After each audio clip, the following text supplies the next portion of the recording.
Jordan signed for $80,000 in student loans at 18. He didn't read a single page. This is Jordan. He's 18 years old. It's a Tuesday in August. In about 4 seconds, he's going to click a button that will shape the next 20 years of his life. He doesn't know that. He thinks he's just enrolling for college. Jordan just borrowed $80,000. He did not read the loan agreement. He did not know the interest rate. He could not have told you the difference between a subsidized and an unsubsidized loan if you'd paid him. And honestly, neither could most of his classmates.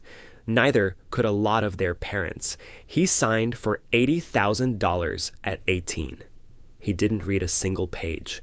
By the end of this video, you're going to understand exactly what Jordan signed and the questions every 18-year-old should ask before they click that button. The number that wasn't real. Let's rewind to the spring before Jordan clicked that button. Jordan got into his dream school, a private university. The total cost, tuition, housing, meals, fees, came to about $58,000 a year. Over 4 years, that's $232,000. Now, Jordan's not paying all of that himself. Scholarships and grants covered some. His parents could help a little. A summer job covered a bit more. But there was a gap. And the financial aid office had a clean, friendly solution for that gap. They called it an award. Here's the first thing nobody explained to Jordan. A loan is not an award. A loan is a bill that hasn't arrived yet. The financial aid letter listed everything in one tidy column: scholarships, grants, work study, and loans, all under the heading Your Financial Aid Package. But scholarships and grants are gifts. You never pay them back. Loans are the opposite. They are the most expensive item in that column, and they were listed right next to the free money like they were the same thing. Jordan saw a number that said his costs were covered. He did not see that $80,000 of that coverage was money he was renting. And the rent is called interest. What $80,000 actually means, Jordan's $80,000 wasn't one loan. It was a pile of smaller loans, and they were not all the same animal. $45,000 of it was federal loans, borrowed from the U.S. government. $35,000 of it was private loans, borrowed from a bank because the federal loans had a yearly limit and the gap was still there. This difference matters more than almost anything else in this video. Federal loans come with protections. If Jordan loses his job, he can pause payments. If his income is low, his monthly payment can be tied to what he actually earns. There are forgiveness programs for certain careers. The interest rate is fixed and set by law. Private loans come with almost none of that. The bank sets the rate. The bank decides if you get mercy. And often that rate is variable, meaning it can climb over time. Federal first, private last. If you ever have to choose, that order can save you years of your life. Now, let's talk about the part that did the real damage. Interest. Here's what Jordan believed. I don't have to think about this until after I graduate.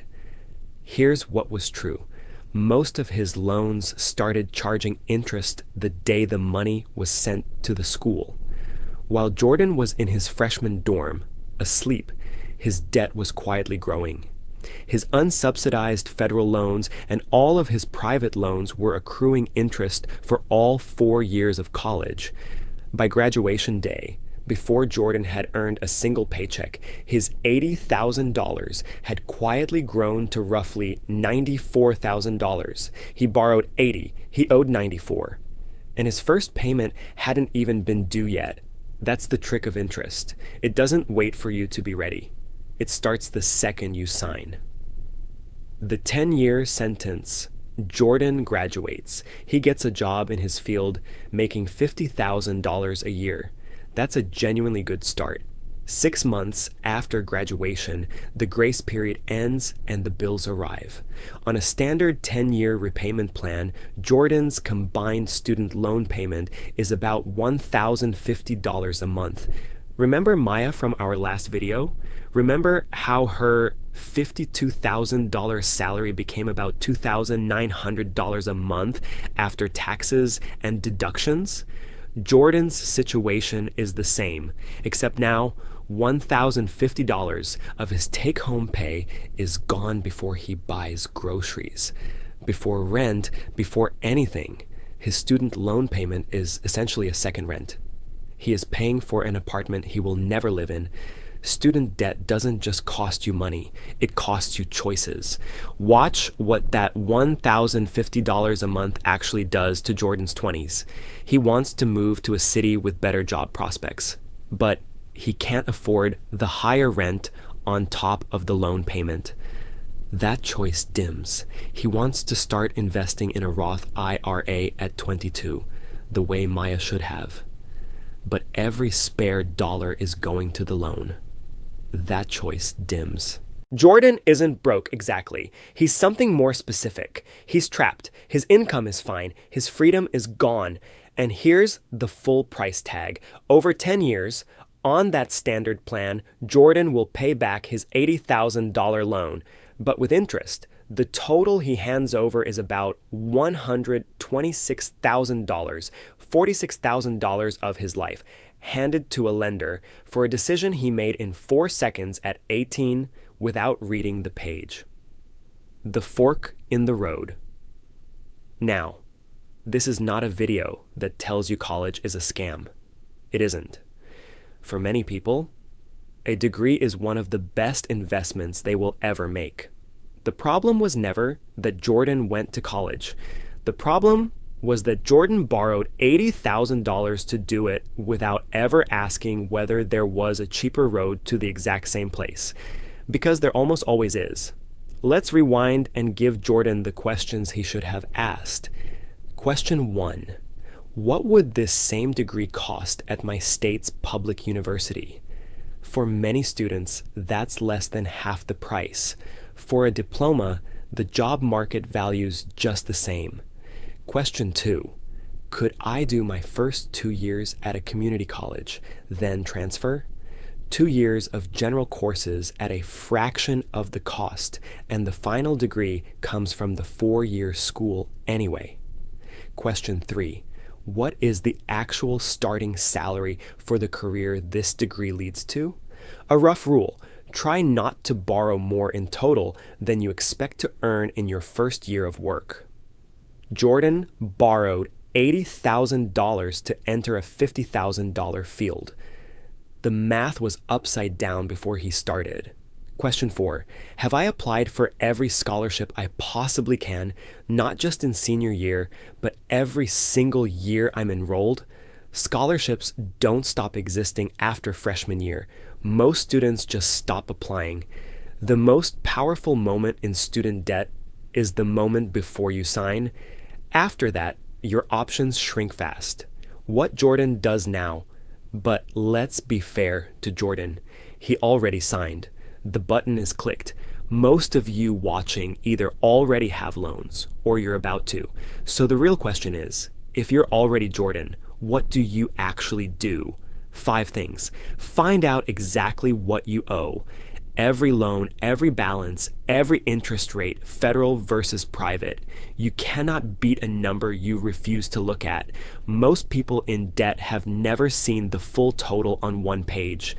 Do that first. Know your federal repayment options. For federal loans, income-driven plans can tie your monthly payment to what you actually earn. That can be the difference between drowning and breathing. These options exist, but only if you go and ask for them. Attack the highest interest rate first. Pay the minimum on everything, then throw every extra dollar at whichever loan has the highest rate, usually a private one. That is the avalanche method, and it costs you the least money overall. Do not ignore the mail. The single most expensive thing you can do with student debt is pretend it isn't there. Missed payments wreck your credit score, and a wrecked credit score quietly raises the price of your future car, apartment, and loans. Avoidance has a price tag. Still invest something, even now. It feels wrong to invest while in debt. But if your employer matches your 401k, put in enough to get that match. It's free money, and a 100% return beats paying down a 7% loan. After that, the loans come first. Jordan does these 5 things. The debt doesn't vanish, but it stops being a monster under the bed and becomes what it always really was. Just a number on a plan with an end date. Closing. Jordan isn't a real person, but Jordan is millions of you, or millions of your younger brothers and sisters, about to sit at that exact kitchen table this August. If you've already signed, you are not doomed. You have a plan now, and a plan is everything.